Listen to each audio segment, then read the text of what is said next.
রাজদীপ বাবু, আপনি যে রাত্রি 12টার সময় রাত্রে বাইরে রাত কাটাচ্ছেন, এই সম্বন্ধে আপনার কি বক্তব্য? আমার কোনো কিছুই বক্তব্য নেই না, আজকে। তবু কিছু বলুন। কিছু বলার নেই। আপনার মানে এই সবই পরিস্থিতি। ঠাকুরের দয়া। ঠাকুর ঠাকুর নবমীর আচ্ছা রাত্রে। আচ্ছা। নবমী রাত ঠাকুরের দয়া। মানে এই পরিস্থিতিতে আপনার ফেলার পেছনে কারোর উপর আপনার ক্ষোভ খেদুক্তি আছে? না, সত্যি বলছেন? কোনো ক্ষেত্রে নেই। তো আমরা একটা কথাই বলতে চাই যে, ধর, রেকর্ড কর। একটা কথাই বলতে চাই যে, খারাপ লাগছে খুব, এটুকুই। খারাপ তো লাগছে। রাত্রি 12টার সময় এদিকে কল্যাণী স্টেশনে আমরা কি করে বেড়াচ্ছি আমরা নিজেরাও জানি না। তবুও দেখা যাক, এইসব এক্সপিরিয়েন্স তো থাকা উচিত, রাত বাইরে রাত কাটানো। এখন একটাই, যদি আপনাদের কিছু দেখাতে চাই আমি দিন।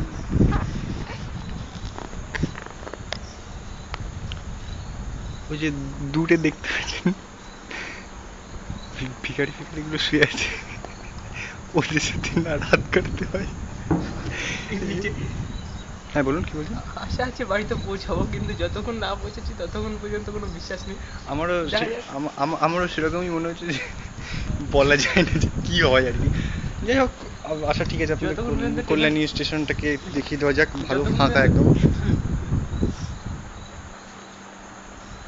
তো আপনারা দেখতেই পাচ্ছেন, একদম পুরো ফাঁকা। ইভেন বাথরুমের দরজাটাও বন্ধ করে দিয়েছে।